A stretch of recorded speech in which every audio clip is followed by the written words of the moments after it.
falta de autonomía de la voluntad. Y vamos a hablar de los contratos de consumo. ¿Sí? Nosotros hablamos en la clase pasada de que en materia de contratos dije como regla la autonomía. ¿Sí? Ahora, si las partes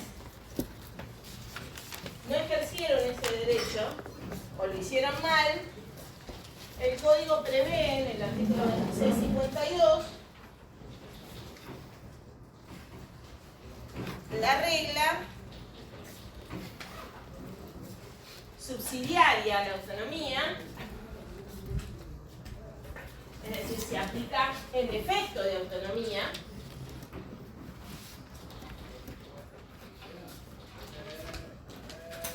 que va por la ley, por aplicarle a los contratos, la ley del lugar de su cumplimiento.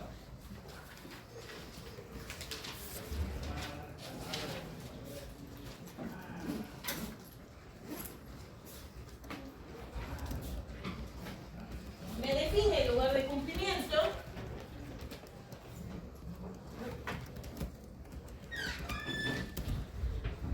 y después me dice que si no se podría determinar, si no se puede determinar de ninguna manera el lugar de cumplimiento, se aplicará la ley del lugar de celebración.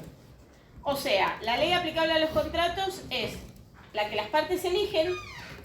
Si las partes no eligieron o no lo hicieron bien, ¿sí?, en defecto de esa elección, se aplica la ley del lugar de cumplimiento, y si no se puede determinar cuál es el lugar de cumplimiento, se aplica la ley del lugar de celebración.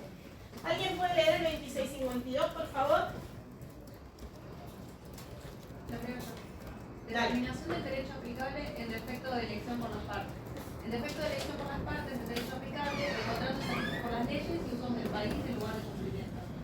Si no está designado o no resultable de la naturaleza de la relación, se entiende que el lugar de cumplimiento es el del domicilio actual del deudor, de la prestación más característica del contrato. En caso de no poder determinarse el lugar de cumplimiento, el contrato se rige por las leyes y usos del país en lugar de celebración.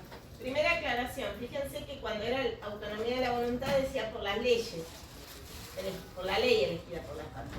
Y los usos había que incorporarlos expresamente. Acá, como estamos con las normas de conflicto, ¿sí?, es decir, estamos en subsidio de autonomía de la voluntad, no hubo autonomía de la voluntad, por lo menos no hubo autonomía ejercida de manera correcta, entonces se aplican las leyes y usos, o sea, toda la fuente del derecho del lugar del país de cumplimiento, ¿sí? No solamente la ley formal. En el caso de la autonomía, si las partes querían un uso y costumbre, lo tenían que incorporar expresamente. Acuérdense lo que hablamos, quien puede lo más, puede lo menos. Si yo puedo traer todo el derecho de un país, puedo traer algo. Entonces partimos de la base de que si ejercemos la autonomía es la ley formal, elegida. Si quiero usos y costumbres, los tengo que elegir expresamente. En cambio acá es las leyes y usos. Porque el derecho viene al contrato y no las partes traen el derecho. ¿Está? ¿Sí? ¿Eso se entendió? Bien. ¿Cuál es el lugar de cumplimiento según el Código Civil? Pregunta de examen.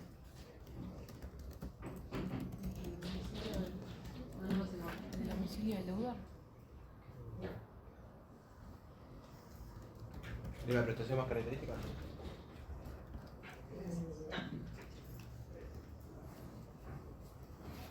¿Volver a leer? ¿Todo de vuelta? No, la parte de... Si no está designado o no resultare de la naturaleza de la relación, se entiende que el lugar de cumplimiento es el del domicilio actual del deudor, de la prestación más característica del contrato. Bien, ¿cuál es el lugar de cumplimiento del contrato? El domicilio de la prestación más característica. Parte se No, dice. depende del contrato. Ahí está. Claro. Ahí está.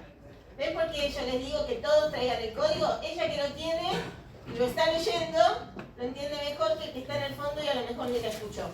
Volverlo a leer. Si no está designado o no resultare de la naturaleza de la relación, se entiende que el lugar de cumplimiento es el del domicilio actual del deudor, de la prestación más característica del contrato. Bien, primero, lugar de cumplimiento es el designado por las partes en el contrato. Segundo, el que surge de la naturaleza de la prestación. Ahora, si no está designado ni surge de la naturaleza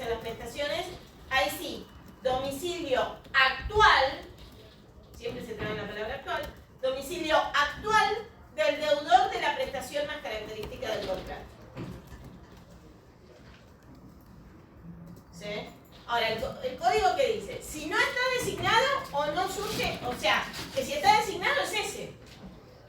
Si surge de la naturaleza de la prestación, es ese. Ahora, si no es ni uno ni otro, entonces vamos al domicilio actual del deudor de la prestación más característica del contrato. ¿Está claro? Por eso yo les digo, tengan el código en la mano. Porque hay que entender lo que dice el código. Porque si no, después le cambiamos el sentido y ya una parte la volaron ustedes. Se quedaron con el domicilio del deudor. Y allá entre los dos completaron, de la prestación más característica. La primera parte nadie pasó sin pena ni gloria. Por eso lo leemos en clase. Porque si no, ustedes la mitad del código me la pasan sin pena ni gloria. Ahora, algo que no está en la letra del código. En el libro hay un montón escrito sobre esto, pero ¿qué es la prestación más característica del contrato? Porque dice, el domicilio actual del deudor de la prestación más característica del contrato. What is it? ¿Qué es la prestación más característica del contrato? Ahora de qué se trata el contrato. Si es un contrato de compra-venta, quizás tengan entre medio otras cosas, pero en sí es un contrato de compra-venta, no sé, de venta de mercadería. No sé. ¿Y cuál es la prestación más característica del contrato?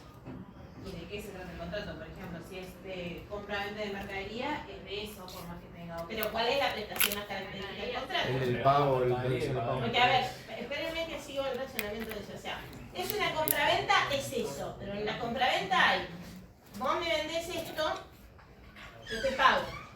Vos tenés una prestación, yo tengo la otra. ¿Sí? ¿Cuál de las dos es la más característica? ¿La entrega o el pago? O la música. ¿Por qué? Y porque por eso estoy haciendo el contrato. Para que vos me des eso que tenés a cambio de yo pagarte. Claro, vos tenés ese interés. Ella que vende estos aparatitos, quiere cobrar el dinero, te puedo garantizar. ¿Entienden esto? O sea, no lo podemos ver por el interés de las partes, porque cada parte tiene su propio interés. ¿Sí? Si yo me dedico a comercializar computadoras, vos lo comprás porque vos necesitas una computadora para estudiar. Ese es tu interés. Mi interés es hacer plata vendiendo computadoras. Con lo cual, para mí es tan importante que vos me pagues como para vos que yo te entregue la computadora para el examen. ¿Se entiende esto? O sea que por ahí no va. Va por algo que dijiste vos y que no terminaste de cerrar bien la idea. Vos dijiste, si es una compraventa, Tiene que ver con el tipo de contrato de que sea. tiene que ver con el tipo de contrato. Va medio por ahí. La prestación más característica es la que distingue un contrato de otro. No tiene que ver ni con la más importante ni con la principal. Porque más importante depende para quién.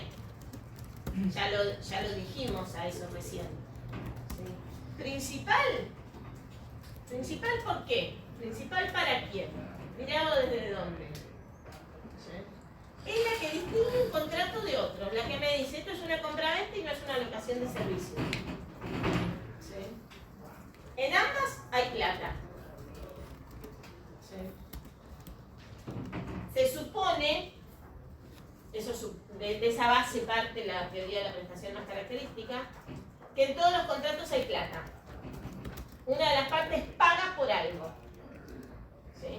Esto que dijiste vos, bueno, yo hice el contrato, te estoy pagando para que me des ¿cómo se llama esa? La tableta. ¿Sí? Entonces, por eso yo te estoy pagando. O sea, la teoría de la prestación más característica parte de esa base. En todo contrato hay plata, todo contrato internacional es oneroso. ¿Sí? Entonces, la plata está siempre. Lo que distingue, lo que diferencia, por eso se llama más característica. Valga el juego de palabras. La prestación más característica es la que caracteriza el contrato, la que lo define, la que lo distingue. Y ahí viene característica. ¿Sí? De caracterizar. Es decir, esto es compraventa y no es locación de obra, no es locación de servicio, no es un alquiler de inmueble. ¿Sí? ¿Cuál es el artículo que hemos quedado en 2652. La teoría de la prestación más característica nace en Europa en la época de post-Segunda Guerra Mundial.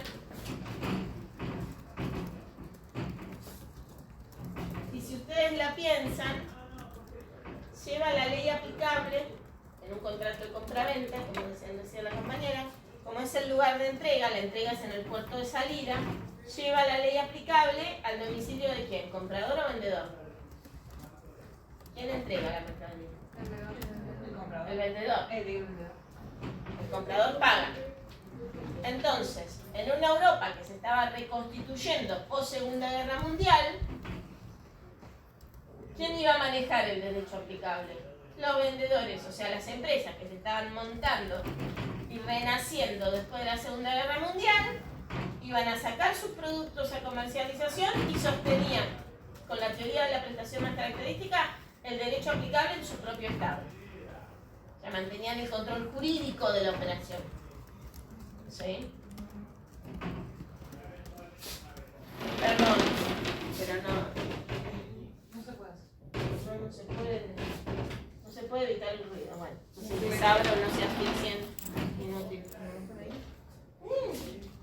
Ay, sí, ustedes se van a congelar. Si quieren, se pueden pasar más adelante. Bueno, no, por después no quiero que nadie se resfríe por la corriente de aire que armó la profesora porque la ventana no chilla.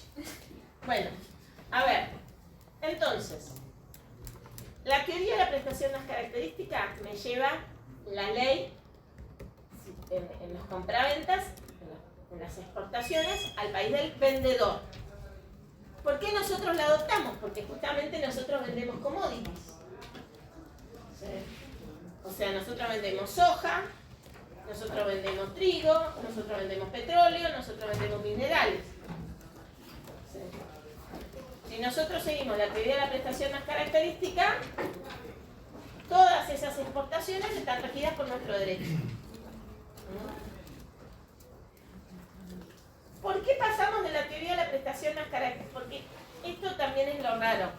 Decimos lugar de cumplimiento y en realidad definimos lugar de cumplimiento con o sea, digamos, se entenderá por lugar de cumplimiento el domicilio actual del deudor de la prestación más característica. O sea, ya no lugar de donde se cumple, sino domicilio de quien cumple. ¿Ven esa como aparente disociación? Bueno, es la segunda versión de la teoría de la prestación más característica, que también tiene una visión geopolítica. En la década del 70, las empresas se mudan al sudeste asiático y a esas empresas que ya se habían hecho poderosas porque ya se habían consolidado después de la Segunda Guerra Mundial, que habían pasado 25 o 30 años, ya estaban sólidas, potentes y pujantes otra vez, no les va a interesar que se aplique la ley de la India o de Bangladesh porque los productos salen de ahí. Entonces había que cambiar la órbita de la información. ¿Qué dijeron? Bueno, los contratos se cumplen aleatoriamente, los puertos son aleatorios, no tenemos... Lo que es permanente es el domicilio del sujeto que debe cumplir la prestación más característica. Eso es único. Lo otro es totalmente accidental, puede haber compraventas con prestaciones escalonadas, puede haber contratos de suministro, puede, incluso ahora en la era de internet, vos podés estar cumpliendo la misma prestación a distancia a múltiples lugares simultáneamente. Entonces, ¿qué es lo estable? Acuérdense que cuando hablamos de derecho aplicable busco un derecho. Cuando hablo de jurisdicción busco abrir foros, pero cuando hablo de derecho aplicable busco unificar criterios. ¿Qué es lo estable? El domicilio de quien debe cumplir. ¿Sí? Y ahí viene la segunda versión. Domicilio de quien debe cumplir la prestación más característica del contrato. En el Código Civil, domicilio actual del deudor de la prestación más característica del contrato. ¿Alguna duda ahí? ¿Se entendió bien? Ponele. Bueno, entonces,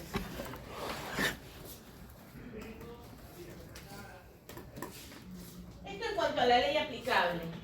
En cuanto a la jurisdicción competente, reitero lo que dije antes, la clase pasada, damos por reproducido prórroga de jurisdicción, hay que estudiarlo de nuevo para este examen y no vale decir, ese era el examen pasado, profesora. ¿Sí? No vale, esa excusa infantil no va. ¿Ok? Forma parte de esto, no lo damos de nuevo porque ya lo dimos, pero lo repasan. Se supone que si están acá, lo saben. Y si no se lo acuerdan, lo revisan. Y si no lo estudiaron y nunca se los pregunté hasta ahora, lo estudian porque les puede tocar la pregunta ahora. ¿Estamos? Ahora, ¿qué pasa? Así como tenemos autonomía para la ley aplicable y a falta de autonomía tenemos el 2652, ¿qué pasa si las partes no eligieron el juez competente? Tenemos el artículo 2650. ¿Alguien lo puede leer, por favor? ¿Lo leo, profesor? Dale. Ok. Jurisdicción.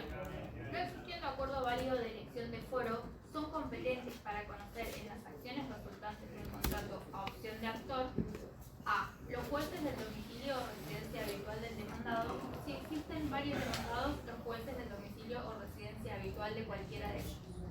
B. Los jueces del cumplimiento de cualquiera de las obligaciones contractuales. C. Los jueces del lugar donde se ubique una agencia, sucursal o representación del demandado, siempre que éste haya participado en la negociación o celebración del contrato.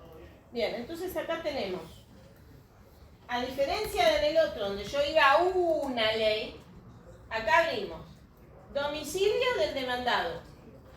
Fíjense que en ley aplicable hablamos domicilio del deudor de la prestación más característica. En jurisdicción siempre hablamos domicilio del demandado. ¿Sí? Actor o demandado cuando hablamos de procesal. Deudor, acreedor cuando hablamos de ley aplicable. ¿Está?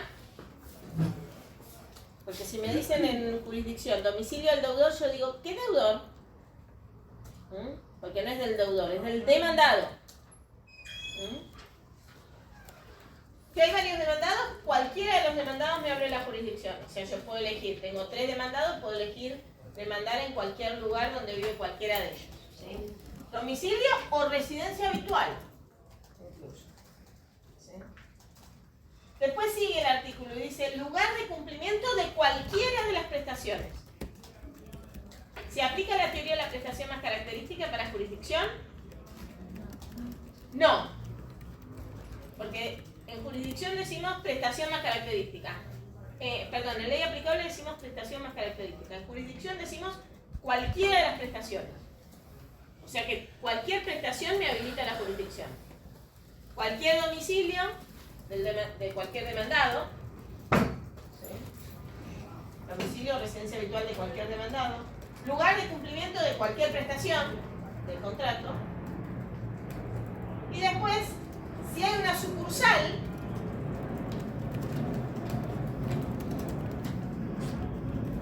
el domicilio de la sucursal también me habilita la jurisdicción si intervino en la negociación. Sucursal o cualquier otra clase de representación, ¿no es cierto? Si tienen un domicilio que no es el domicilio, sino que es el de una sucursal, una agencia, también puede usarse ese domicilio para abrir la jurisdicción si la sucursal intervino en la negociación, si no, no.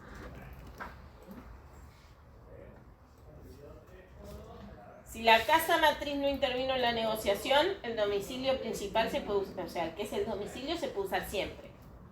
¿Sí? Ahora, si es una representación, tiene que haber intervenido en la negociación.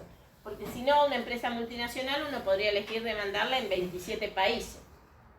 ¿Sí? Entonces no, la pueden mandar o en la sede principal o en la sucursal que intervino en la negociación. No en todas las sucursales que pueda tener la multinacional. ¿Cuál fue la segunda que dijo? Primero dijo el domicilio de cualquier demandado, de la sucursal y el otro. Lugar de cumplimiento de cualquiera de las prestaciones. Artículo 2650. Yo les voy tirando los números de artículos y les voy haciendo leer los artículos para desgranarlos, como pasó con el lugar de cumplimiento, que se me tragaban la mitad de la norma, y también para que ustedes anoten el número, los que no tienen el código acá, y lo puedan leer después en su casa. Confío que lo leerán, y si no, no aprobarán. Es como, vieron el trencito, pasará, pero el último quedará. Si lo leen, y si no, no pasarán. En eso somos muy sinceros. Nosotros preguntamos qué dice el código, qué dicen los tratados. ¿Sí? Sarasa no es para esta materia. Acá es concreta la cosa. El código no dice lo que ustedes dicen, está mal. En muchas cosas hay teoría, pero en otras es lo que dice. No quiere decir que lo estudien de memoria. No pedimos que lo estudien de memoria. Lo que pedimos es que cuando digan lo que dice el código no le cambien el sentido. esto que veíamos recién del domicilio. No importa cómo me lo expliquen, ¿sí? Pero sepan que primero es el domicilio que escribieron las partes del contrato, el lugar de cumplimiento que escribieron las partes del contrato. Después el que surge de la naturaleza de las obligaciones contractuales. Y después, domicilio actual del deudor de la prestación más característica. Si lo dicen así, lo dicen con otras palabras, no importa mientras sea el mismo sentido.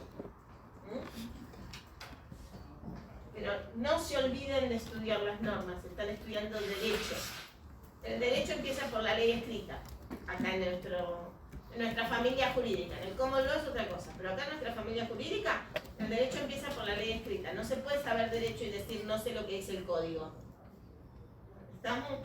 Esto es para toda la carrera, lo que le falta de carrera. ¿Sí? En toda, o sea, ustedes empiezan por la norma, después la interpretan. Pero si no saben lo que dice la norma, ¿qué están interpretando? Bien. Bueno, ahora nos vamos a los contratos de consumo. ¿Qué no tenemos? Bien. Los contratos de consumo. ¿Cuándo un contrato es de consumo para el derecho argentino? Porque la primera pregunta que tenemos que hacernos cuando hablamos de contratos de consumo, acuérdense que el 2651 terminaba diciendo esto no se aplica a los contratos de consumo, o sea, los contratos de consumo no tienen la autonomía de la voluntad, o no permiten ejercer la autonomía de la voluntad. ¿Sí? Entonces, yo tengo que saber si el contrato es de consumo o no es de consumo. Porque si es de consumo no podemos ejercer la autonomía de la voluntad, y si no es de consumo, reina la autonomía de la voluntad. Así de distinta es la cosa. ¿Sí? Entonces, para eso es un problema de calificaciones. ¿Sí? Entonces, nos preguntamos de nuevo, ¿cuándo un contrato es de consumo a la luz de nuestro derecho argentino? Sí. Cuando hay un proveedor y un consumidor. Cuando una parte Ok. acepta en lo que dice el contrato, no puede intervenir. No, eso no es, esos son contratos de adhesión. El contrato de consumo normalmente se materializa como un contrato de adhesión, pero no todo contrato de adhesión es de consumo. Vos podés ser una multinacional que va a abrir una cuenta corriente y podrá negociar a lo mejor con el banco la tasa de interés. Podrá negociar con el banco que le cobre un poquito menos de comisión o que le bonifique algo. ¿Sí? Pero las condiciones generales de la cuenta corriente son las mismas que si voy yo. Soy Juan de la Mayor. ¿Está? Porque son cláusulas predispuestas. Así que el contrato de adhesión puede ser de consumo o no. Cuando hay una Vos relación de dijiste- consumo entre alguien que cumpla Sí, bueno, características de el punto es, ahí tenemos, igualdad podría ser. ¿eh? No hay una base de igualdad entre las partes. En un contrato de transporte tampoco hay una base de igualdad, en un contrato de trabajo tampoco hay una base de igualdad y no son contratos de consumo. O no necesariamente el contrato de transporte es de consumo. A veces sí, pero no siempre. ¿Sí? Por allá me habían dicho que había un proveedor y un consumidor.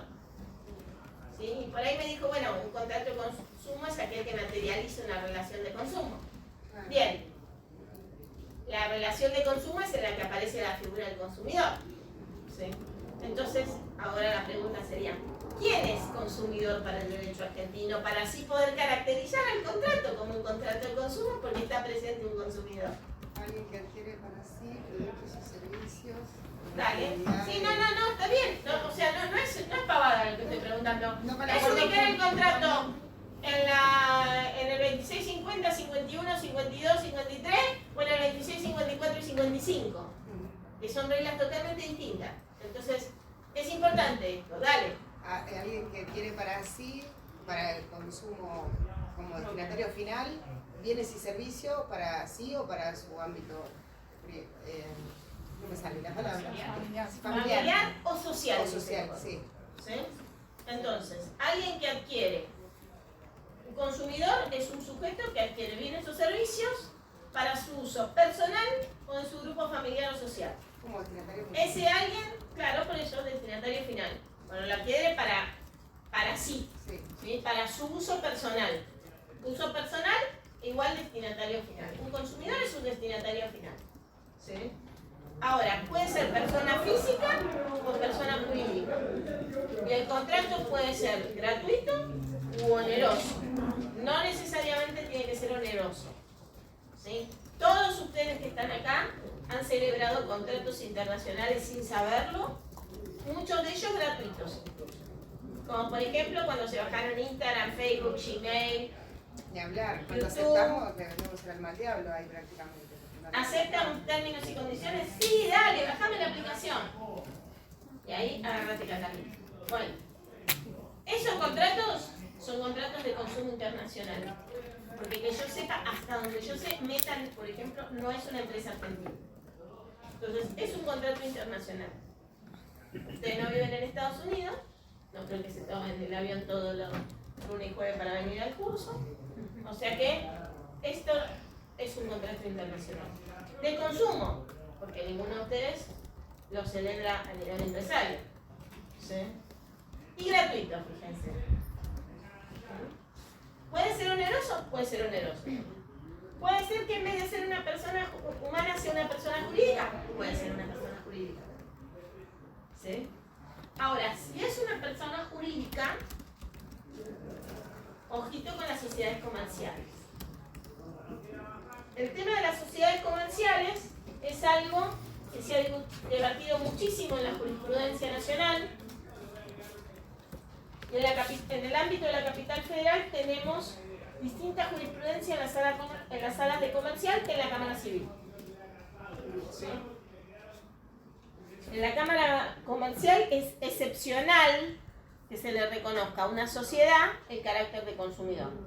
En la Cámara Civil diría que casi que 50 y 50 y hasta 60-40 en algunos casos también. ¿Sí?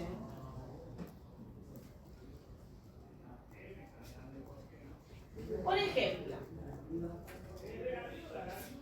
si yo tengo una concesionaria de autos y compro cafeteras esas que tienen el café de cápsulas, ¿sí?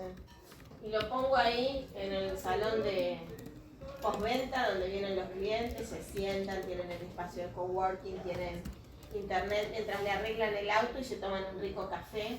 Y a veces hasta te dan media luna o tienen una maquinita para tomar gaseosa cuando hace.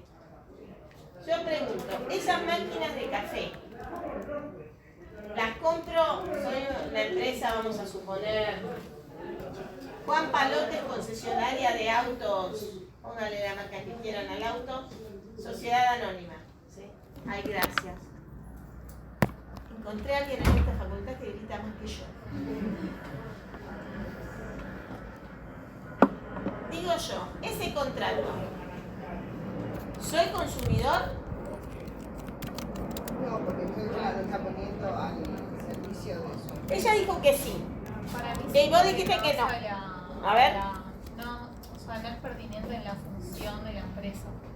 Si O sea- fuese algo que afecta a la función de la empresa, sí, sería... O sea, para vos solamente para la empresa sería, digamos, alguna cosa, la comercializa autos, repuestos, bueno, eso es, como empresario, todo lo demás puede ser de consumo. O sea, la cafetera sí sería de consumo. Tiene que ver con la compra y venta de autos, con algo que haga la actividad, Ujú. no sería de consumo. ¿Y vos por qué dijiste que no? ¿Por qué no? Porque no incorpora al valor agregado de su empresa, o sea, le presta un servicio para su función, de vender, de brindar un espacio a sus clientes. Bueno, Pero, a ver, ¿y pero qué?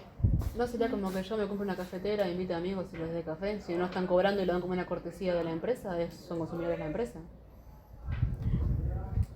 Ahí metiste el dedo en la llaga. Pero lo que pasa es que dice, ¿Por qué? según lo que escuchamos, dice para sí, para su círculo social o su familia. Dice, para su uso.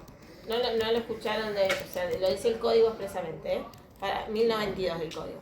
Para su uso personal o de su grupo familiar o social. El problema que siempre se genera es con el grupo social. Porque si yo compro la máquina de café para mi casa, es para mí. Si la compro para la casa de mi hijo, supongamos que mi hijo tuviera casa propia y se fue a vivir solo, porque ella es más grande y se va a vivir con la novia. No importa. Entonces, ahí es para mi familiar. ¿Sí? El problema es que se entiende por grupo social. Ella dijo, bueno, ¿qué diferencia hay entre yo compro la cafetera para convidarle café a mis amigos en mi casa, ¿sí? Pongámosle que no tomo yo café. Yo compro la cafetera porque mis amigos toman café. A mí no me gusta el café, yo soy fan té. ¿Vieron que siempre está team té? Ahí está, eso. Team invierno, team verano, bueno, team té soy yo, no team café. Ponete. Pero como a mis amigos les gusta el café, compro la máquina de café. ¿Sí? ¿Qué diferencia hay entre eso y la empresa? Que se los da ahí gratuitamente a los clientes. Que vos a los amigos no les cobrás.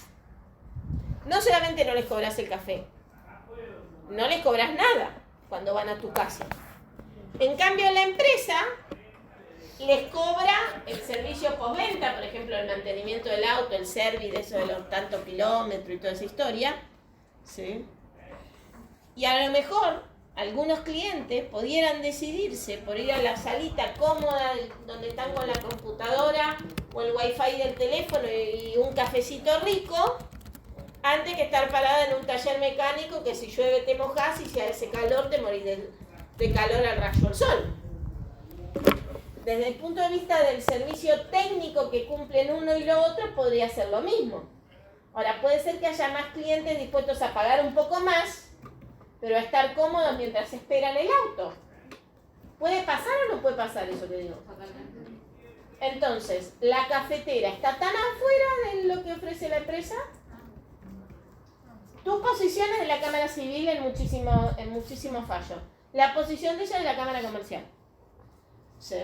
Igualmente, si se intoxican con el café, ¿quién es responsable? ¿Eh? Si se intoxican con el café, ¿quién es responsable? La empresa. Y si vos Sí, la tenés... empresa.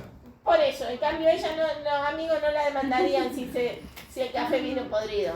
Todos dirían, vamos a hacerle un reclamo al supermercado que te vendió el café podrido. En cambio, si vos estás tomando el café en el coworking de un lugar esperando que te atiendan, demandás también al que te sirvió el café, aunque no lo pagaste. Y ustedes fíjense que los supermercados que te ofrecen estacionamiento gratuito, ¿sí?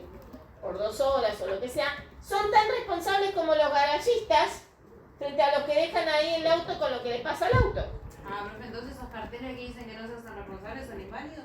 Son cazabobos. Totalmente. Mira. ¿Viste? Porque hay que estudiar derecho, caramba. Miren, el primer, es como los consorcios de copropietarios que tienen al lado del ascensor un cartel, ahora ya no lo hacen porque ya hacen, pero yo soy vieja. Entonces tenían carteles y si van a un edificio viejo van a ver que todavía están, porque están en acrílico, atornillado con bronce. ¿Qué te dicen? Habiendo escaleras, el consorcio no se hace cargo por lo que le pase en el ascensor. ¡Minga! No se hace cargo.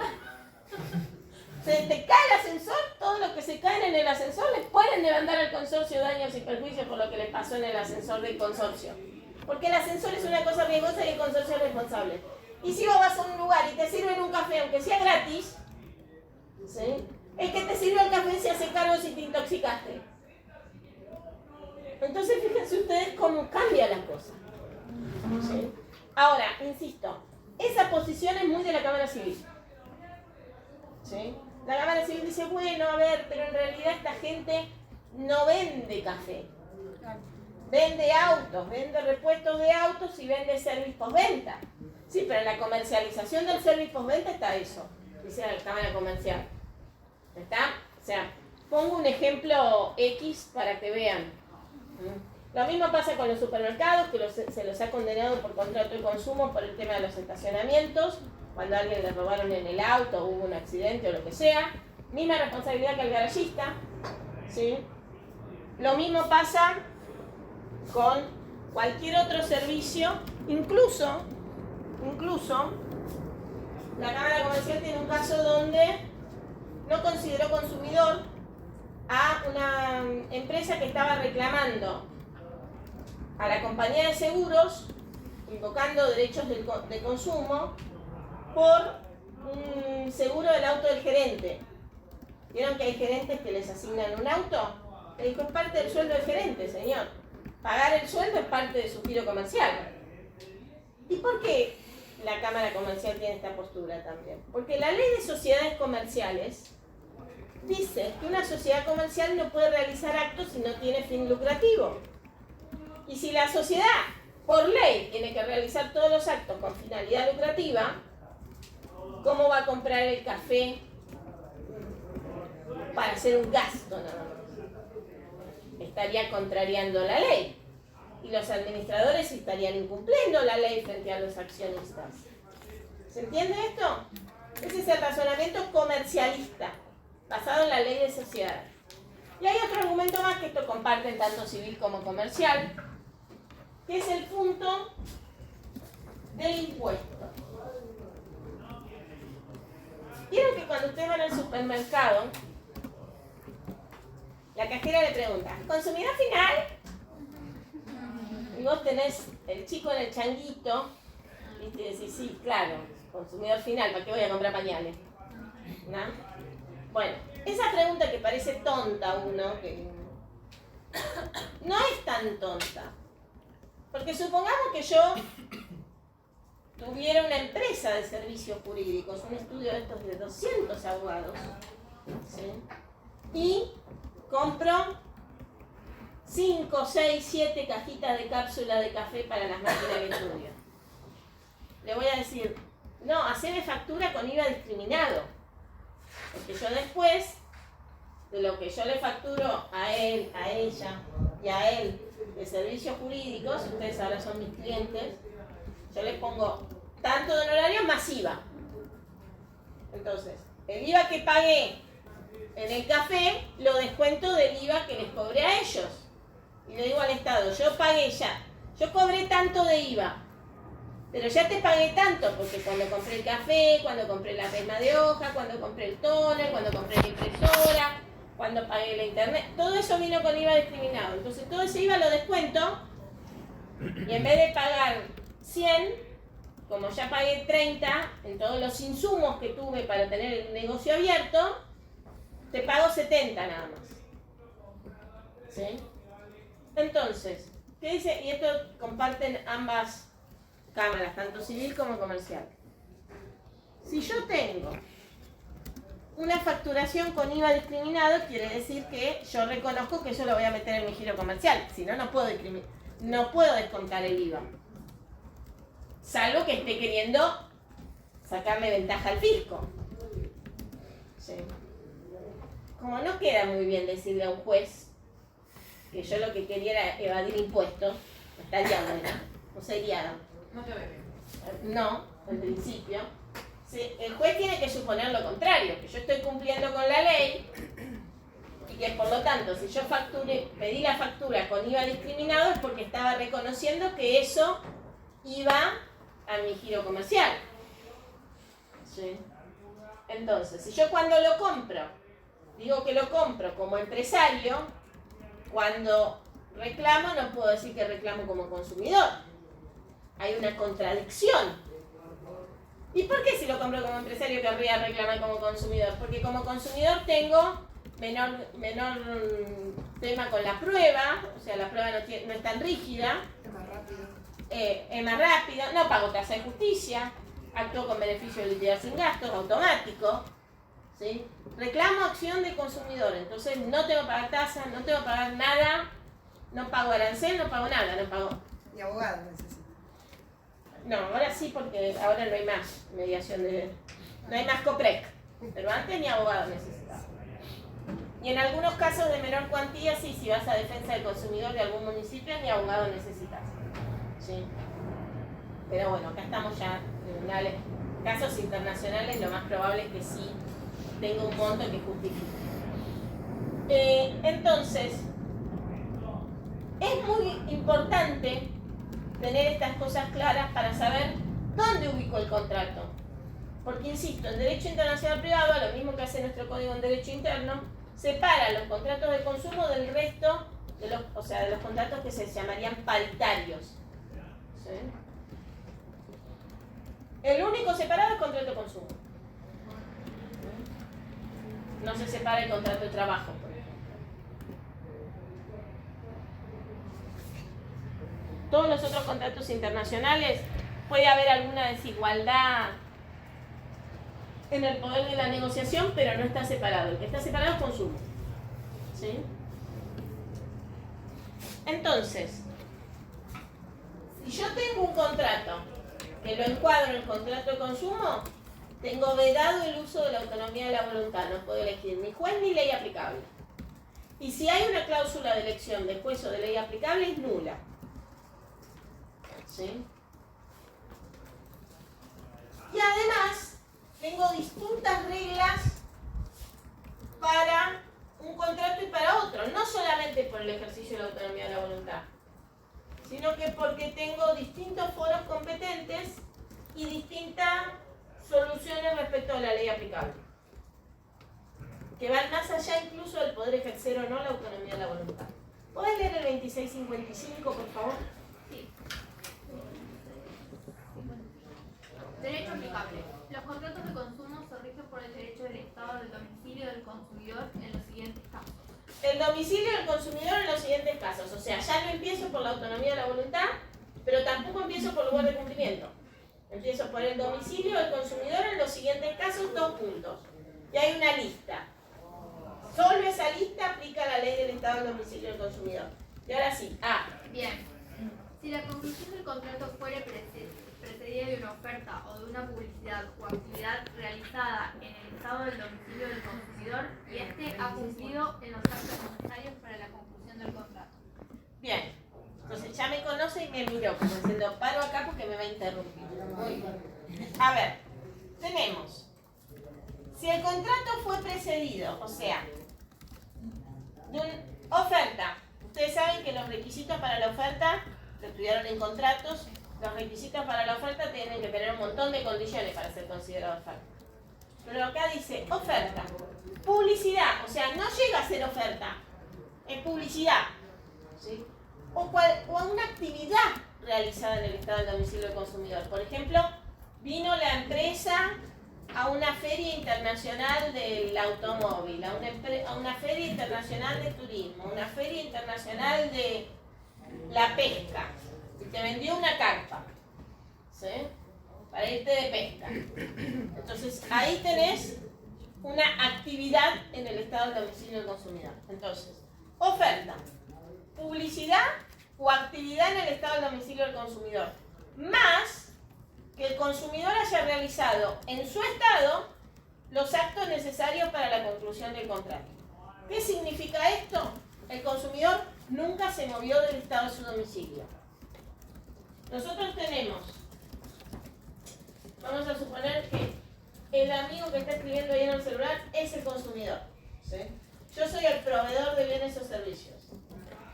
Hay 2 posibilidades, porque esta es la frontera, ¿sí? Lamentablemente hay una raya entre los bancos, esa es la frontera. Hay 2 posibilidades. O yo voy hacia él, párate ahora, o él viene hacia mí. ¿Sí? Si él viene hacia mí, es un consumidor que se conoce como activo. Un consumidor que se mueve para contratar. ¿Sí? El código acá está aplicando la ley del estado del domicilio del consumidor cuando el consumidor está así en otra como está él y yo voy hacia él. ¿Sí? Yo, prestador de bienes o servicios, vengo y me meto. ¿Está? Ya sea con una oferta, una publicidad o una actividad realizada en el estado de él. Y él, con el celular o con otro aparato tecnológico o firmando un contrato presencial, ¿sí?, realiza los actos necesarios para la conclusión del contrato. Y fíjense qué abierto que es esto. No dice firma el contrato. Dice realiza los actos necesarios para, por ejemplo, pasó una tarjeta de crédito. ¿Sí? Esos son actos necesarios para la conclusión del contrato. Yo vine hacia él. A lo mejor no vine presencialmente. ¿Sí? Lo bombardeé con publicidad. ¿Está? Perdón, ¿eh? No. Seguí con el inciso B. B. Si el proveedor ha recibido el pedido en el estado del domicilio del consumidor. Lo mismo. ¿Quién se trasladó? El proveedor.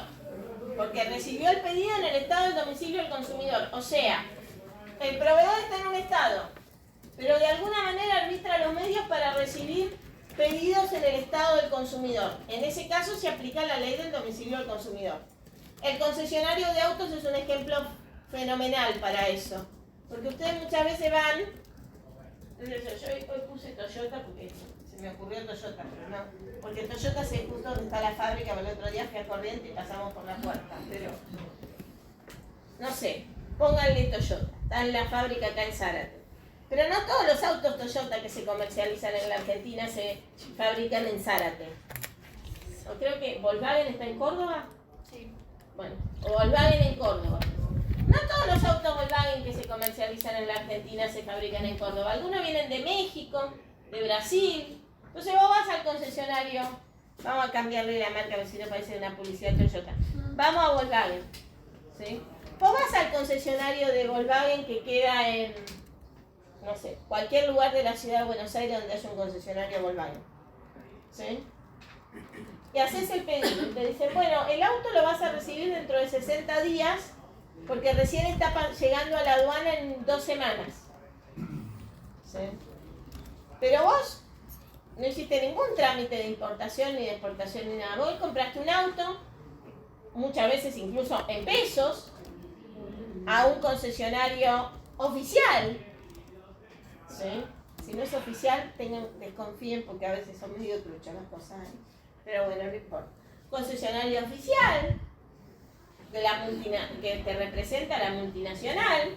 Ellos se encargan de traer el auto hasta la Argentina. Vos no te moviste de la Argentina, no hiciste nada en el extranjero, firmaste los papelitos en la ciudad de Buenos Aires y sin embargo el auto es importado. Entonces, ella, que era del concesionario, sí pidió, hizo los papeles, los trámites de importación o exportación de los productos. ¿No está? Entonces, el proveedor recibe el pedido en el estado del domicilio del consumidor. Se aplica la ley del estado del domicilio del consumidor. Sigamos. Perdón. Por ejemplo, si yo compro en Shane, ¿me tiene que respetar la ley de defensa del consumidor? Si vos compras en Shane, Sí, por ejemplo. ¿Shane engancha en alguno de estos dos supuestos que dijimos hasta ahora? Sí, porque compro a través de la publicidad y lo confirmo con la tarjeta de crédito. Entonces sí. Ahora, que Shane tenga algo en la Argentina para que vos te puedas cobrar es otra historia. ¿Sí? Pero si vos vas a tribunales, vos compraste así, desde tu casa con la computadora, vas a tribunales argentinos, te van a aceptar la demanda. ¿Qué ley se va a aplicar? La Argentina. ¿Sí? Porque es el estado del domicilio del consumidor. ¿Y por qué te van a aceptar la demanda? Ahora después vamos a leer jurisdicción porque es el lugar de celebración del contrato. ¿Sí? Por ejemplo, Falabella, ahora que me acuerdo de esto que vos decís de Shane, Falabella cuando cambió el Código Civil, durante 3 meses no comercializó nada web en la Argentina de los productos que comercializaba desde Chile, porque adaptaron toda la plataforma al nuevo Código Civil. Después que cambiaron todas las condiciones generales para las ventas con argentinos, habilitaron que los argentinos pudieran comprar en el sistema. Y algunas empresas, vieron que a veces hay empresas que te dicen que solamente te entregan en Estados Unidos y esas cosas, eso es para no someterse a ley extranjera o a tribunales extranjeros. Como solo comercializan dentro de Estados Unidos, sí, pero vos le trucás el VPN y le das la dirección de un hotel y ellos te dejan ahí y después vos llegás una semana después y te agarrás el paquete. Eso no es problema de ellos.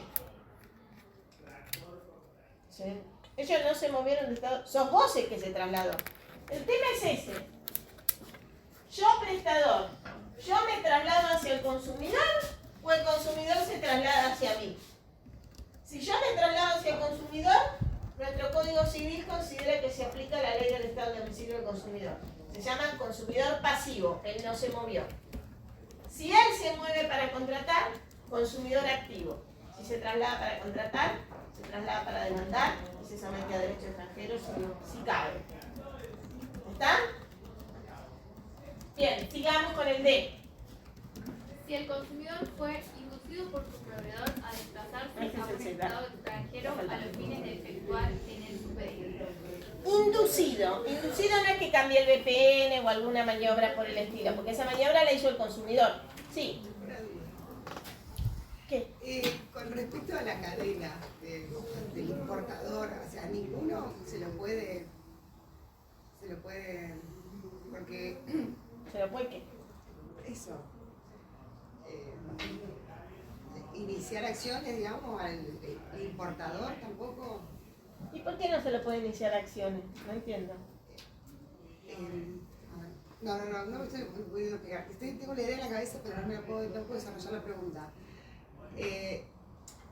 Creo que se refiere a si en vez de ir directamente al Eso. proveedor, porque no se puede atacar al que lo trajo, sin Claro. ser el proveedor Ahí en directo. todo Creo caso que va por ahí. sería una responsabilidad. No, pero a ver, no entiendo cuál es la diferencia. Porque me acuerdo que sucedió que había unos vasos Stanley que explotaban, y surgió la problemática que en todo el mundo empezaron a explotar, y en todo el mundo Stanley tuvo que responder. Y digo, ¿cómo habrá sido eso? Y porque lo demandaron. Claro. Entonces, pero no entiendo cuál es lo contrario de eso que vos estás diciendo a esto que estamos estudiando. Sí, no, me parece que me equivoqué en el ejemplo. Perdón. se me Porque, mezcló. a ver, El vos método podés, de traslado si la ley del- argentina, si se aplica, ¿qué significa esto? Nosotros estamos en qué derecho se aplica. Sí, Si se aplica el derecho argentino, se aplica la cadena de responsabilidad y todas las cosas que dicen el derecho argentino. sí. Si se aplica el derecho español, la responsabilidad mancomunada y no solidaria, porque eso dice el derecho español. Sí. ¿Me entendés? Ahora, si vos aplicás el derecho argentino, es solidario y podés demandar hasta A a todos, como dice el derecho argentino. Acá de lo que estamos viendo es la norma de conflicto. ¿Qué derecho se aplica? Claro. Una vez que vos encontrás qué derecho se aplica, ¿sí? Te zambullís en el derecho que vas a aplicar. Y ahí aplicas todas las soluciones de ese ordenamiento jurídico. Acá estamos en derecho internacional privado determinando si se aplica el derecho del país A, B o J. Si se aplica el A y A es Argentina, se aplican todas las soluciones que tenemos en nuestro derecho. ¿Sí? Ahora, si se aplica el derecho del país J y J es Japón, se aplica todas las soluciones del derecho del consumidor en Japón. Aunque a lo mejor vos puedas demandar en Argentina. Son dos cosas distintas. Una cosa es la ley aplicable, otra cosa es el juez competente. ¿Sí? ¿Está? Ahora, ¿podés demandar a toda la cadena? Vas a poder demandar a toda la cadena si aplicas derecho argentino. Por lo tanto, primero tenés que determinar qué derecho es aplicable.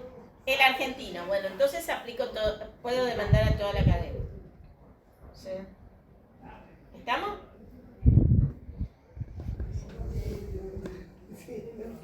Derecho internacional privado implica determinar cuál es el derecho aplicable, no la solución material para el caso.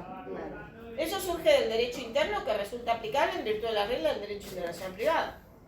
¿Sí? Pero nosotros, imagínense si yo les hiciera estudiar las soluciones materiales de todos los países del mundo. No, nosotros acá vemos la regla de conflicto, ¿no? ¿Ok? ¿Sí? Lo que pasa es que en consumidor, si nosotros estamos defendiendo un usuario argentino, muchas veces se va a aplicar el derecho argentino. Ahora ustedes escucharon que dice se aplica la ley del Estado del domicilio del consumidor. Si la empresa es argentina y vende para extranjeros, ¿sí? Se va a aplicar la ley del país donde vive el consumidor. Eso lo aclaramos mucho, por ejemplo, en turismo, más allá del inciso D de viaje, pero lo aclaramos mucho a prestadores turísticos, porque los prestadores turísticos se frotan las manos cuando vienen en turismo receptivo, que es lo que trae divisas al país y es lo que mueve de verdad la rueda turística de manera importante. ¿Sí? Ahora, ojo, que si te contratan desde el Estado del domicilio del consumidor, dice nuestro código que queda sujeta a la ley del Estado del domicilio del consumidor. Entonces, hay que tener presente también eso en nuestro radar. Cuando sos una pyme, tienes que tener presente eso. ¿Hasta dónde te abrís al extranjero? Y hasta dónde decís, no, pará, tampoco. En el mundo eso se mide. Por eso hay empresas que te dicen, yo solamente vendo dentro de España. Y vos querés pagar con una tarjeta argentina y te rebota el pago. Sí. ¿Por qué te rebota el pago? Porque los primeros números de la tarjeta, los 4 primeros números tienen que ver con si es Mastercard, Visa, qué sé yo. Y después los otros tienen que ver con el país y la localidad donde está emitido la tarjeta. Entonces ya ponen los numeritos y ya saben, esta es una tarjeta que no es española. Listo, chao. No funciona. Pero esa misma agencia de viajes si ofrece alguna excursión o algo a turistas, lo tiene que hacer acá, digamos, para no hacerlo acá. No, depende cómo sea el caso. No es tan lineal. Sigamos. Ahora viene viaje, justamente. Dice, si los contratos de viaje por un precio global comprenden prestaciones combinadas de transporte y alojamiento. Contrato de viaje por un precio global. El contrato de viaje es prestaciones combinadas de transporte y alojamiento. Si es solo transporte, es contrato de transporte. Si es solo alojamiento, solo el hotel, es contrato de alojamiento. Si son en un solo contrato, transporte más alojamiento, entonces ahí tenemos contrato de viaje. ¿Sí? Contratado por un precio global, es decir, se sumó el precio del transporte y el precio del alojamiento. No importa si es único, es decir, que te armaron el paquete de la agencia y te dicen, tenés esto, sale tanto. Y vos no sabés cuánto de esos $3.000 son, cuánto es el aéreo, cuánto es el seguro de viaje, cuánto es el alojamiento y cuánto es la comida que te ofrecen o las excursiones que te meten en el paquete. A vos te ponen, tenés todo esto por tanta plata. Eso sería precio único. ¿Sí? Pero acá dice precio global. Puede ser único, puede ser que se sumó todo y después... Lo que importa es, en un solo contrato, en un solo momento, se contrató transporte, alojamiento y el costo del transporte y del alojamiento se sumó. Después puedes haber pagado con una sola tarjeta, con muchas tarjetas, puede venir discriminado cuánto es el transporte y cuánto es el alojamiento, puede estar todo sumado y no tenés ni idea cuánto es una cosa y cuánto es la otra, puedes pagar en cuota, puedes hacer un pago solo, no importa, por eso dice global. Global es metimos todo en la misma bolsa. ¿Sí? Toda forma de contratación en un solo contrato de transporte y alojamiento alcanza. No necesita ser una cuestión ni total, ni discriminada, ni no discriminada, ni nada de eso. ¿Ok? ¿Bien? ¿Sí? Ahora, ¿qué pasa si no se dan ninguno de estos 4 supuestos? En su defecto, los contratos de consumo se rigen por el derecho del país del lugar del cumplimiento. En caso de no poder determinarse el lugar de cumplimiento, el contrato se rige por el derecho del lugar de celebración. Bien, entonces, si no se dan ninguno de estos 4 supuestos, en estos 4 supuestos se aplica la ley del estado del domicilio del consumidor. Si no, vamos a las reglas generales. Lugar de cumplimiento, y si no se puede determinar lugar de cumplimiento, lugar de celebración. ¿Sí? Ahora leamos la jurisdicción, 2654, uno más arriba. Bien. ¿Dónde demandar? Las demandas que versen sobre relaciones de consumo pueden interponerse a elección del consumidor ante los jueces del lugar de celebración del contrato, del cumplimiento de la prestación del servicio, de la entrega de bienes, del cumplimiento de la obligación de garantía, del domicilio del demandado o del lugar donde el consumidor realizó actos necesarios para la celebración del contrato. También son competentes los jueces del Estado donde el demandado tiene sucursal, agencia o cualquier forma de representación comercial, cuando estos hayan intervenido en la celebración del contrato o cuando el demandado las haya mencionado a los efectos del cumplimiento de una garantía contractual. La acción entablada contra el consumidor por la otra parte contratante solo puede interponerse ante los jueces del Estado del domicilio del consumidor. A ver, si el consumidor es parte actora, tiene múltiples foros disponibles. Si el consumidor es demandado, hay jurisdicción única. Los jueces del domicilio del consumidor. ¿Sí? Ahora, ¿cómo ordenamos esa jurisdicción múltiple que tiene a su disposición el consumidor para que a usted le sea más fácil de estudiar? Los criterios son 3, básicamente. ¿Sí? Lugar de celebración, lugar de cumplimiento, domicilio del demandado. ¿Sí?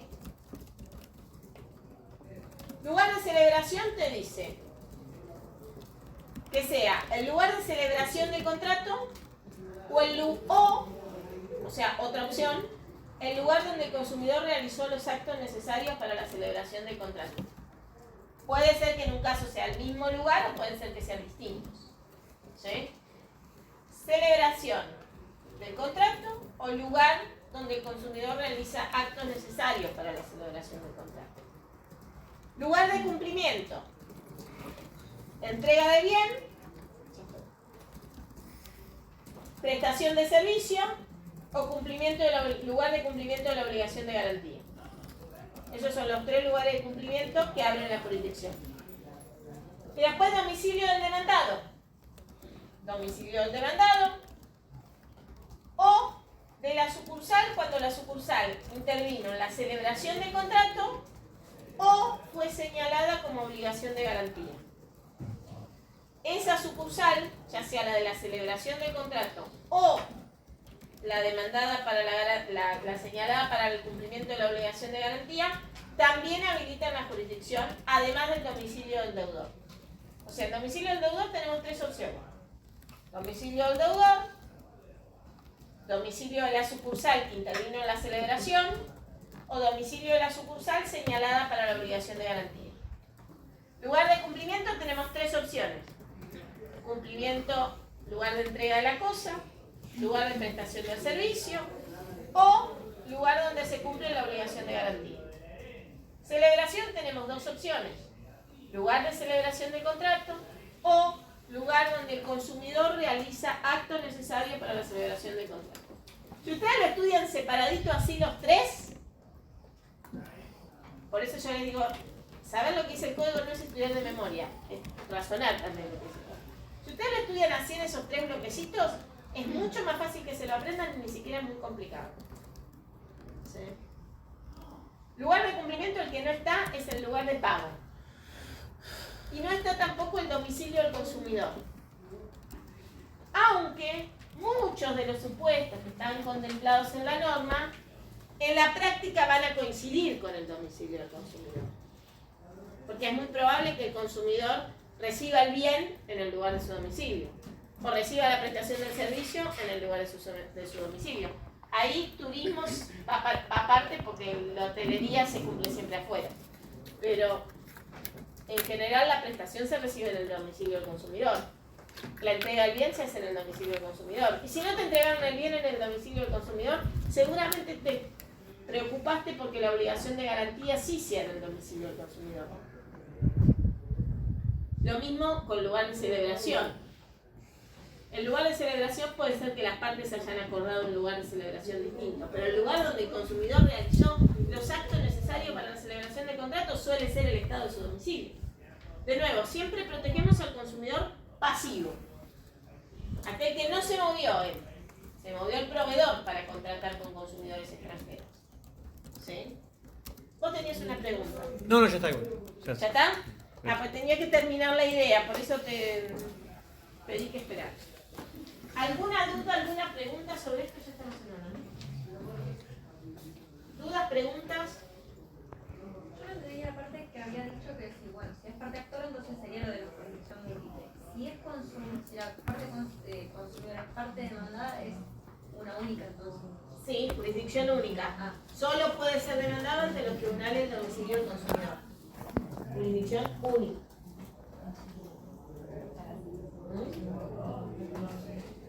¿No tienen más ninguna duda? Bueno. Sí, un momento, yo no dije que se vayan. No se emocionen. Son míos por 20 minutos o 15 minutos más. Así que tranquilo. Son míos, me pertenecen. No, a ver, vamos a aclarar algunas cosas. Hoy a la mañana me pidieron que si podía sumar en el Classroom algunas preguntas que nos pueden ayudar a pensar o a estudiar o lo que sea. No tenemos una guía de preguntas exhaustiva como hicimos para jurisdicción, por ejemplo, porque los temas de esta parte especial en general tiene que ver, más allá de alguna teoría, como estudiar la teoría de la prestación más característica, o qué diferencia hay entre autonomía material o conflictual, o cosas así. En en general todo pasa por responder dos grandes preguntas. ¿Cuál es la ley aplicable y cuál es el juez competente en cada distinto supuesto que estudiamos? ¿Sí? Y en muchos casos estudiar código y tratados. ¿Sí? Algunas veces nos vamos a encontrar con que el tema no está en ningún tratado, pero si está en un tratado es código más tratado. ¿Sí? Entonces, desde ese lugar no hay mucha ciencia para estudiar esta parte, pero como a la mañana me pidieron que igual le sumemos alguna guía de preguntas, y nosotros tenemos algún banco de preguntas del curso intensivo, ¿sí? Si a ustedes les sirve, se lo podemos subir, pero es orientativo, no es exhaustivo, no es taxativo, es orientativo y no lo tienen, obviamente no es para entregar, ¿sí? Es simplemente, si les sirve para todo lo que les sirve para estudiar y nosotros lo tengamos a mano, se lo vamos a facilitar siempre, ¿está? Así que si ustedes quieren, también lo subimos en el Classroom de la noche. Otra cosa, nosotros tenemos el parcial el lunes 17, ya no falta tanto. Barbas en remojo, ¿sí? Los varones, fin de semana superclásico, I'm so sorry, pero van a tener que estudiar además de ver el partido. ¿Sí? A la mañana peor porque tengo varios que son muy fanáticos de fútbol que me vienen acá adelante toda la camiseta de Boca y por allá atrás me vienen unos cuantos con la camiseta de River. Entonces más complicado en ese punto. Pero bueno, no importa, o sea, hay que este fin de semana que viene hay que estudiar mucho. Mucho. Un fin de semana solo no les va a alcanzar. No obstante lo cual, el domingo 16 yo voy a hacer, también me lo pidieron los de la mañana, así que lo sumamos a ustedes, en algún momento del día, puede ser las 4, las 5 de la tarde, algún horario así, práctico y cómodo, pero vamos a habilitar un Google Meet para responder esas cosas de histeria, de ansiedad y de angustia de último momento que siempre se presentan en los cursos, que tenemos el parcial el lunes. Entonces, como no, la última clase es el 13, probablemente venga la doctora Usala a dar quiebra. Así que, como no tenemos mucho margen para repaso y esas cosas, solemos abrir siempre en esta segunda parte algún classroom o sábado o domingo para preguntas. Esta vuelta toca que yo sábado me es imposible, así que la haremos domingo, ¿sí? Buscaremos algún horario que no sea ni las 8 de la mañana ni las 8 de la noche, ¿sí?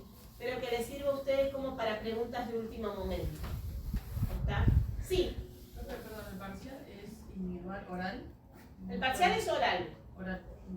A ver, las preguntas son individuales, van pasando por tandas. ¿Sí? El que vendió el recuperatorio ya sabe cómo es la modalidad. Pasan ¿van a arrancar alguna hora temprano? ¿Qué? ¿Van a arrancar en alguna hora temprano? No. No, porque antes no tenemos aula. ¿Sí? En el horario de ustedes es más fácil conseguir aula después que antes. Así que nos quedaremos un rato más, seguramente. Nunca nos ha llevado más desde que, o sea, las primeras veces cuando yo empecé, tomábamos individual. Entonces entre que entra uno, sale el otro, y entra uno y sale el otro, se pierde un montón de tiempo. Desde que empezamos a hacer pasar así por tandas de gente, nunca nos lleva más de 2 turnos, o sea que antes de las 11 de la noche, 10, 10 y media nos vamos. ¿Sí? Las notas las damos cuando terminamos con todos, no insistan. Una pregunta. Rindan primero, rindan último, las notas las damos al final. No, mira, ¿pasás por lista o te podés presentar vos? Se pueden presentar en grupo. Nos pasamos 9:30, pasamos por a las 8. No, 9:30, a las 8 no. Todos tienen que estar a las 8 acá en la puerta del Me aula. refiero a si vos pasás por lista, tipo, no sé, Romero, las que decían, o tipo, No. las que quieran pasar.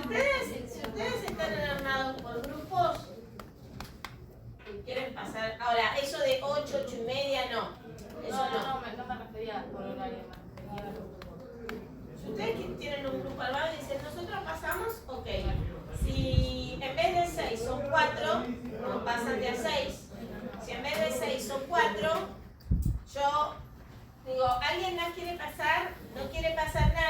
me agarran así, ya veo que tiene el celular abierto, se me agarran así a la puerta, se esconden, se meten en el aula de al lado, ¿ya saben lo que hago? Agarro y ahí sí empiezo. Acosta, no está, ausente. Páez, no está, ausente. ¿Sí? Entonces, ahí es mandatorio. ¿Sí? Si te nombré, o pasas, tú estás ausente. No hay otra opción. Pero mi idea es que estén cómodos en el examen. Mi idea es que estén cómodos en el examen. Entonces, si quieren pasar con un grupo con el que se sienten cómodos, con el que estudiaron, con esto, con el otro, a mí no me importa. No me cambia nada. ¿Sí? Porque nosotros los hacemos pasar en grupo, pero el examen no es grupal ni es coloquio. Es individual. A ella le toca hablar la ley aplicable al contrato de consumo, a él le toca la jurisdicción en contrato de consumo y a él le toca hablar de la autonomía de la voluntad en los contratos internacionales. ¿Sí? Él dice, yo estudié consumo, qué lástima, te tocó otra cosa. Terrible, lo vi. ¿Está? Pero es así. Es como la hojita. A usted le toca el tema 1, salen de acá y dicen, che, me gusta más el tema 2. Te tocó el 1, ¿qué va a hacer? Vieron, Ceballos pegó el tiro en el palo. Qué lástima. Hubiera sido un golazo ese tramo, pero no entró. Bueno, a ver, vamos a pasar lista. No se mueve nadie hasta que no terminamos de pasar lista. Yo grito, ella no. Vamos. Vamos a hacer que pase todos los avisos para que el día del examen. Porque todavía están a tiempo de reconducir el barco. ¿Sí? Por favor, no se metan en aulas vecinas a estudiar. ¿Sí? Porque cuando, por lo menos después del horario de clase, quédense acá en la puerta del aula. Porque yo doy por hecho que todos los alumnos que van a rendir están acá, en la puerta del aula. ¿Sí? Si ustedes se van abajo porque fueron a comprar el café, se van al costado y se meten en un aula de al lado a repetir o algo así, me pasó en el recuperatorio. Tuve que encontrar, o sea, me decían, hay una alumna más, ¿y dónde está? Tuve que entrar puerta por puerta en todas las aulas a ver dónde se había metido a estudiar. Como era el recuperatorio y eran 5 o 6 nada más, una cosa eran pocos, no había problema. Pero la cantidad que son ustedes, el que se mete en un aula ajena o se va abajo a tomar café o qué sé yo, lo perdí. ¿Y qué pasó? Porque era acá y ahora no era acá. Yo casi que no lo encuentro. No, era lo que pasa que... O me puso mal a mí. No, te debo haber escrito sin anteojos y me marqué el número de al lado. Pero tengo a la mañana la voz. porque tengo a la mañana acá enfrente. O sea, es el mismo 3:15 de la mañana, 3:16 de la noche. O sea, yo subo y me ubico. Para aquel lado voy a la mañana, enfrente voy a la noche. Pero, a ver, no, o sea, el aula que tenemos el día del examen es esta. ¿Sí? Si